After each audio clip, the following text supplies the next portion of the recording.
किसान भाइयों, हम समय समय पे आपको नई नई जानकारी से अवगत कराते रहते हैं। वैज्ञानिकों के जो सुझाव हैं वो भी आप तक पहुंचाते रहते हैं। इसी क्रम में आज आकाशवाणी के स्टूडियो में मौजूद है डॉक्टर दीपक कुशवाहा, जो कृषि विभाग में कार्यरत हैं, विषय वस्तु विशेषज्ञ पद पर। डॉक्टर साहब, आपका आकाशवाणी की तरफ से एवं आकाशवाणी के तमाम श्रोताओं की ओर से हार्दिक स्वागत है। धन्यवाद। डॉक्टर साहब, अभी कटाई का मौसम चल रहा है, हमारे सब किसान भाई कटाई में लगे हैं और कटाई करने के बाद में अमूमन में देखने में ये आ रहा है कि हमारे किसान भाई गेहूं की कटाई के बाद, मड़ाई के बाद में जो खेतों में पराली बचती है वो जला रहे हैं और इस पे सरकार काफ़ी प्रयास कर रही है कि किसान भाई पराली ना जलाएं। तो सबसे पहले तो किसान भाइयों को ये बताएं डॉक्टर साहब कि आखिर ये पराली क्या है। जैसा कि आपने पूछा कि पराली क्या है, देखिए किसान भाई जो भी फसल पैदा करते हैं खेतों में, चाहे वह धान हो या अन्य फसलें हों, उस फसल को कटने के बाद जो फसल अवशेष बचता है वह पराली के रूप में माना जाता है। अब उसको कटने के बाद उपयोग किस तरह से करते हैं, वही से बात समस्या शुरू होती है।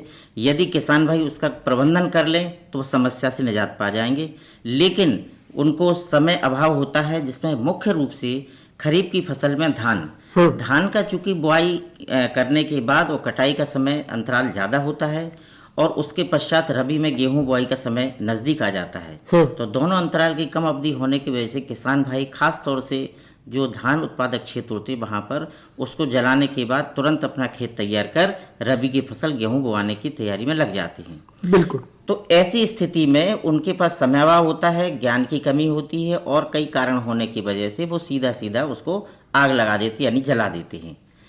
अब डॉक्टर साहब, बात ये आती है कि हमारे किसान भाई चाहे वो गेहूं की पराली हो चाहे धान की पराली हो, अभी मौसम चल रहा है हमारा रबी का, तो जो गेहूं की पराली है इसको क्यों जलाते हैं आखिर? वैसे अब किसानों के ट्रेंड बदला कि गेहूं की पराली को तो कम जलाते, धान की पराली को जरूर जलाते हैं। उसका कारण यह कि धान के बाद गेहूं का समय होता है बुआई का, लेकिन गेहूं के बाद अभी बुआई का क्षेत्र नहीं है। कुछ जगह पर यह होता है कि अगर जायद की फसल लेना है तो वहाँ पराली जलाते हैं। अच्छा।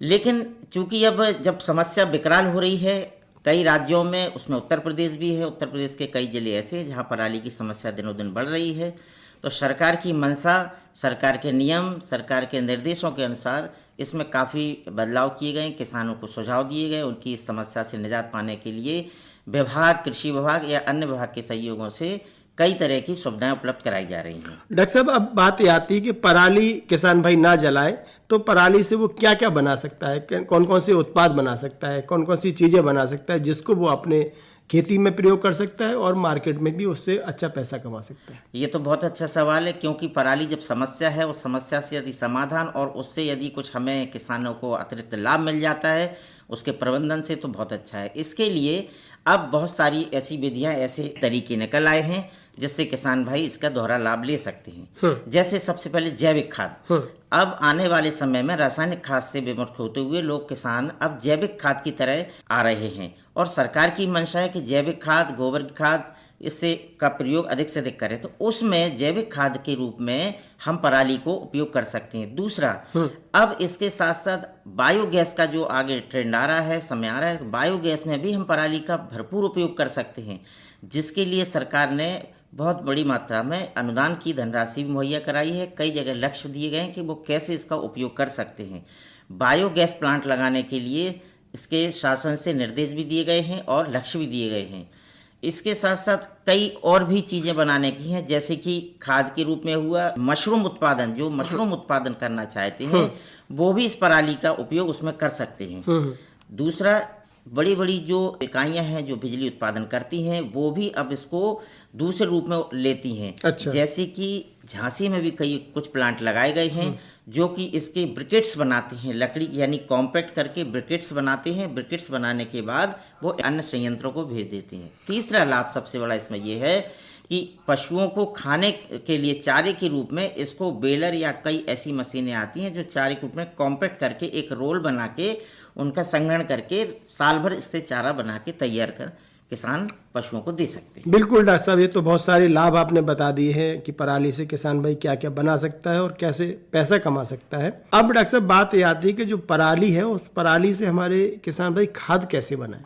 जैसे आपने अभी खाद का जिक्र किया था कि हमारे किसान भाई जैविक खाद बना सकते हैं, तो उसका क्या तरीका है और कैसे बनाएं? इसके लिए क्या है कि जैसे हमारी पराली की जो भी मात्रा है उसकी 80% भाग ले लेते हैं। उसके साथ साथ उसी 80% के रेशो में 20% गोबर का खाद लेते हैं। अच्छा। इन दोनों को मिला के और 8 से 10 सेंटीमीटर ऊंचाई से जो काटते हैं इसका जो पराली का भूसा, उसको इकट्ठा करके स्टोर करके एक जगह स्टोर करते हैं और उसकी नमी संरक्षित करते हुए किसी बड़ी तिरपाल से ढक के रखते हैं।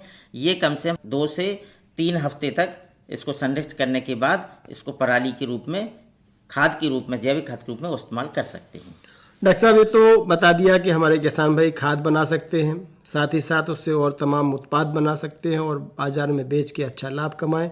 खाद बनाएंगे तो खेती में काम आएगा और उनकी जो मृदा है वो भी फर्टाइल होगी। अब बात करते हैं डॉक्टर साहब कि जो पराली है, पराली जलाने से कौन कौन सी ऐसी गैस निकलती है जो हानिकारक है वातावरण के लिए और हमारे स्वास्थ्य के लिए? पराली मतलब सीधा जब जलता है तो उसमें कई ऐसी हानिकारक गैस हैं, जिसमें सबसे पहले तो भूमि की दशा खराब होती है। उसमें बायो बहुत सारे बैक्टीरिया जो लाभकारी होते हैं वो नष्ट हो जाते हैं जी।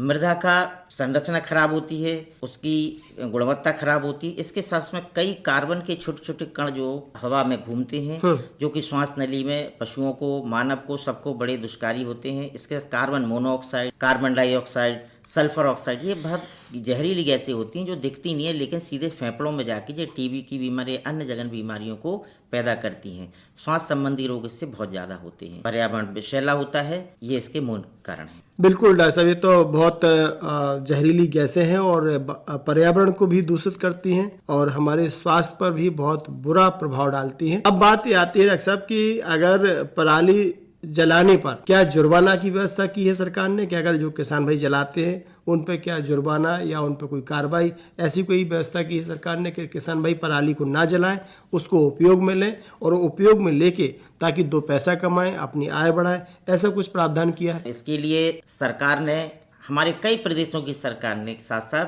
माननीय हरित अभिकरण जो हमारा सुप्रीम कोर्ट के समकक्षी है, उनका ये विशेष निर्देश है कि पहले तो किसानों को सलाह दी जाती है कि पराली को प्रबंधन करें, पराली को ना जलाएं। बार बार मना करने के उपरांत भी यदि किसान इसको जलाता है तो उन्होंने इसमें दंडनीय धाराएं लगाई हैं, कुछ जुर्माने की भी शर्तें रखी हैं, जिसमें यदि किसान 2 एकड़ से 5 एकड़ तक के बीच में पराली का क्षेत्रफल है जो जलने के उसमें आता है, परिधि में आता है, तो उस पर 5,000 रुपये का जुर्माना है। अभी इसमें संशोधन करके अब 10 कर दिया है, 10,000 रुपये प्रति 2 से 5 एकड़, और उसके बाद है 20,000 रुपये, और 15 एकड़ से अधिक का क्षेत्रफल यदि जलता है तो उस पर 30,000 रुपये का जुर्माना निर्धारित किया है। इसके बावजूद भी यदि किसान फिर भी पुनरावृत्ति करता है, जलाता है, तो उसको जुर्माने के साथ कारागार की भी प्रावधान है। पर ऐसी स्थिति ना आए, किसानों से अनुरोध किया जाता है कि इस दंडनीय अपराध से बचें और पर्यावरण को बचाएं, अपने खेत को बचाएं। और डॉक्टर साहब, ये तो बहुत अच्छी जानकारी आपने दी कि हमारे किसान भाई अगर जलाते हैं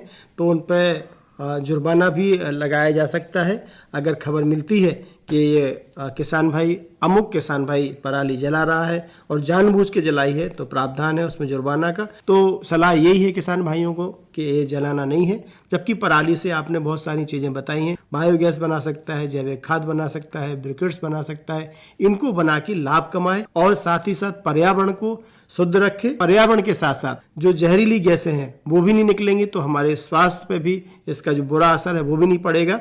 डॉक्टर साहब, बात अब ये आती है कि अगर कोई किसान भाई जला के चला गया, अब किसी को पता नहीं कि वो किसने आग लगाई है, कौन जला गया है, और अगर किसी किसान भाई ने देख लिया या मान के चलिए हम वहां से निकले हैं, हमने अगर देखी है, तो उसकी सूचना हम कहाँ दें? तो अब बड़ी व्यवस्था हो गई आज के दौर में सैटेलाइट की। सबसे पहले इस चीज को सैटेलाइट ट्रेस करता है, उसकी पर्टिकुलर लोकेशन मिल जाती है जो कृषि विभाग के अधिकारियों के पास या कृषि विभाग के पास तत्काल आ जाती है। जब उसकी सूचना हमारी सैटेलाइट पर प्रदर्शित होती है या हमें किसी किसान भाई या उसके किसी अड़ोसी पड़ोसी से सूचना मिलती है, जिसके लिए कुछ नंबर भी दिए गए हैं, जिसमें एक नंबर है जिसको हम आपको बताते हैं 1800 18 1745, यानी 1800 180 1745। ये एक टोल फ्री नंबर है, इस पर सूचना दे सकते हैं। इसके बाद नज़दीकी कृषि विभाग के किसी भी कार्यालय में या उप संभागीय कृषि अधिकारी कार्यालय और कृषि निरीक्षक यहाँ भी सूचना दे सकते हैं। वहाँ भी यदि नहीं दे सकते कि नज़दीकी किसी थाने में भी इसकी सूचना दे सकते हैं कि कहीं पराली जल रही है, तो विभाग और संबंधित विभाग जो इसमें कार्यरत हैं वो तत्काल इसमें त्वरित कार्रवाई करेंगे और जो दोषी को कोशिश करेंगे कि उसको सजा दी जाए और जुर्माने के साथ इसकी भरपाई कराई जाए। और डॉक्टर साहब, बहुत अच्छी जानकारी आपने किसान भाइयों को दी। चलते चलते किसान भाइयों को क्या संदेश देना चाहेंगे? किसान भाई देखिए, समस्या दिनों दिन विकराल हो रही है, ये आप भी जानते हैं, लेकिन ये समस्या कहीं और से नहीं है, हम आपके द्वारा ही पैदा की जाती है समस्या, इसलिए इसका निजात भी हमारे पास है। तो हमारी आप सबसे अपील है, अनुरोध है कि आप इसके प्रबंधन पर जाएं। कृषि विभाग जो देता है उसमें बहुत सारी लाभकारी योजनाएं जोड़ दी हैं, जिसमें कृषि यंत्रों का भरपूर लाभ लें, जो हम लोग बिल्कुल निःशुल्क रूप से बेस्ट डिकम्पोजर के कैप्सूल, पाउडर, ये तमाम चीजें आपको समय से उपलब्ध कराते वो दें। साथ में हमारे विभाग से जो भी कृषि विभाग या अन्य विभागों से आपके लिए तमाम कार्यक्रम, गोष्ठियां, सब में इसको बताते हैं, प्रबंधन के तरीके बताते हैं, जो आपको जानकारी देते हैं, इसका भरपूर उपयोग करें और इस पराली की दुष्प्रभाव को या इसकी परंपरा को धीरे धीरे समाप्त करते हुए हम सब जन को, समाज को, पर्यावरण को दूषित होने से बचाएं। डॉक्टर दीपक कुशवाहा जी, आप आकाशवाणी के स्टूडियो में आए, किसान भाइयों को इतनी अच्छी जानकारी दी, इसके लिए आपका बहुत बहुत धन्यवाद। बहुत बहुत धन्यवाद।